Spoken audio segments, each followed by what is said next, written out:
সহজ ভাষায় স্বাস্থ্য টিপসের জন্য এখনই সাবস্ক্রাইব করুন ডক্টর ম্যাডাম। ভাবুন তো, হঠাৎ করেই পেটটা গুলিয়ে গেল, বারবার বাথরুমে যেতে হচ্ছে, শরীর দুর্বল, মাথা হালকা, মনেও একটা অজানা দুশ্চিন্তা।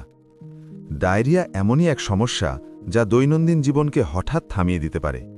এই ভিডিওতে আমরা খুব সহজভাবে বুঝব চিকিৎসা ও ব্যবস্থাপনা, ওষুধ ছাড়া ডায়রিয়া নিয়ন্ত্রণ, অস্বস্তি ও জ্বালা কমানোর উপায়, শিশুদের ডায়রিয়া হলে কি করবেন, ডায়রিয়ায় অ্যান্টিবায়োটিকের ভূমিকা, প্রতিরোধের উপায় এবং কখন অবশ্যই ডাক্তারের কাছে যাবেন, যাতে আপনি ভয় না পেয়ে সঠিক সিদ্ধান্ত নিতে পারেন।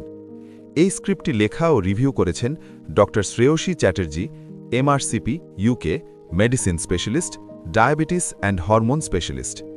তথ্য সংগ্রহ করা হয়েছে Mayo Clinic, Cleveland Clinic, NHS UK এবং অন্যান্য বিশ্বস্ত মেডিকেল সোর্স থেকে। শুরু করার আগে মনে করিয়ে দিই, শরীরকে সহজ ভাষায় বুঝতে চাইলে এই চ্যানেলটি অবশ্যই সাবস্ক্রাইব করুন। চিকিৎসা ও ব্যবস্থাপনা, ডায়রিয়া কিভাবে চিকিৎসা করা হয়। বেশিরভাগ ডায়রিয়া কয়েকদিনের মধ্যেই নিজে নিজে সেরে যায়। কিছু ক্ষেত্রে ওভার দ্য কাউন্টার ওষুধ পেটের অস্বস্তি ও পাতলা পায়খানা কমাতে সাহায্য করে। কয়েকদিনেও না কমলে বা বারবার হলে ডাক্তারের পরামর্শ জরুরি। ব্যাকটেরিয়া বা পরজীবী সংক্রমণ প্রমাণিত হলে তবেই অ্যান্টিবায়োটিক বা অ্যান্টিপ্যারাসাইটিক ওষুধ দেওয়া হয়।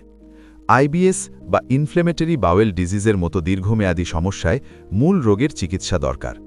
প্রোবায়োটিক কিছু ক্ষেত্রে উপকারী হতে পারে, তবে অবশ্যই ডাক্তারের পরামর্শ নিয়ে। ওষুধ ছাড়া ডায়রিয়া নিয়ন্ত্রণ করা কি সম্ভব? ডায়রিয়ায় সবচেয়ে গুরুত্বপূর্ণ হল শরীরে পানি ও লবণের ঘাটতি পূরণ করা। বারবার অল্প অল্প করে পানি ও ORS পান করা জরুরি।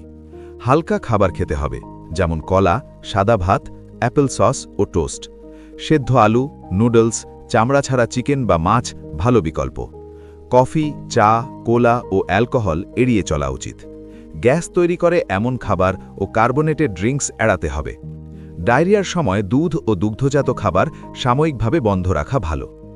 ডায়রিয়ার কারণে হওয়া অস্বস্তি ও জ্বালা কিভাবে কমাবেন? বারবার পায়খানার কারণে পায়ুপথে জ্বালা, ব্যথা ও চুলকানি হতে পারে।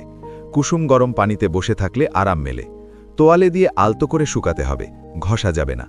ভেসলিন বা হেমোরয়েড ক্রিম ব্যবহার করলে ত্বক রক্ষা পায়।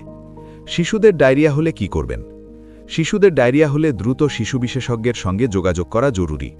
বড়দের ডায়রিয়ার ওষুধ শিশুদের জন্য বিপজ্জনক। শিশুদের শরীরে দ্রুত পানিশূন্যতা দেখা দেয়। বুকের দুধ খাওয়ানো শিশুদের ক্ষেত্রে বুকের দুধ চালিয়ে যেতে হবে। ফর্মুলা সাধারণত চালু রাখা হয় যদি না ডাক্তার অন্য কিছু বলেন। বড় শিশুদের ক্ষেত্রে ORS ব্যবহার করা যায় ডাক্তারের পরামর্শে। নতুন কোনো তরল বা চিকিৎসা শুরু করার আগে অবশ্যই চিকিৎসকের পরামর্শ নিতে হবে। ডায়রিয়ায় অ্যান্টিবায়োটিক কখন দরকার হয়? ভাইরাসজনিত ডায়রিয়ায় অ্যান্টিবায়োটিক কাজ করে না। জ্বর, রক্তমিশ্রিত পায়খানা, তীব্র পেট ব্যথা বা মারাত্মক পানিশূন্যতায় অ্যান্টিবায়োটিক প্রয়োজন হতে পারে। ভ্রমণজনিত ডায়রিয়ায় কিছু ক্ষেত্রে অ্যান্টিবায়োটিক দেওয়া হয়। কোন অ্যান্টিবায়োটিক লাগবে তা সংক্রমণের ধরন অনুযায়ী ঠিক করা হয়। সংক্রমণের ধরন অনুযায়ী ডায়রিয়ার চিকিৎসায় ব্যবহৃত সাধারণ ওষুধগুলির মধ্যে রয়েছে আজিথ্রোমাইসিন, সিপ্রোফ্লোক্সাসিন, লেভোফ্লোক্সাসিন, রিফাক্সিমিন অথবা মেট্রোনিডাজল। নিজের ইচ্ছায় অ্যান্টিবায়োটিক খাওয়া ক্ষতিকর এবং বিপজ্জনক। ডায়রিয়া প্রতিরোধের উপায়: টয়লেট ব্যবহার করার পর ও খাবার আগে সাবান দিয়ে হাত ধোয়া জরুরি। প্রয়োজনীয় টিকা সময় মতো নেওয়া উচিত। খাবার সঠিক তাপমাত্রায় সংরক্ষণ ও ভালোভাবে রান্না করতে হবে। মেয়াদ উত্তীর্ণ খাবার এড়িয়ে চলা উচিত। ভ্রমণের সময় অপরিশোধিত পানি ও বরফ এড়াতে হবে। সন্দেহ হলে বোতলজাত বা ফোটানো পানি পান করতে হবে। কাঁচা বা আধা সেদ্ধ মাংস, মাছ, ফল ও সবজি এড়ানো ভালো। কখন অবশ্যই ডাক্তারের কাছে যাবেন?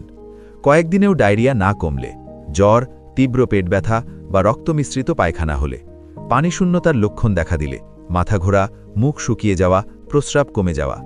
শিশু, বয়স্ক বা দীর্ঘমেয়াদী রোগে আক্রান্ত ব্যক্তিদের দ্রুত চিকিৎসা দরকার।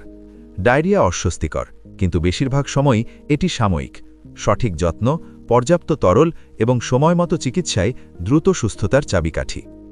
এই স্ক্রিপ্টটি লেখা ও রিভিউ করেছেন doctor Shreyasi Chatterjee, MRCP, UK, medicine specialist, diabetes and hormone specialist. তথ্য সংগ্রহ করা হয়েছে Mayo Clinic, Cleveland Clinic, NHS UK এবং অন্যান্য বিশ্বস্ত মেডিকেল সোর্স থেকে। এই ভিডিওটি যদি আপনার কাজে আসে তাহলে সাবস্ক্রাইব করুন ও শেয়ার করুন। কারণ সচেতনতাই সুস্থতার প্রথম ধাপ।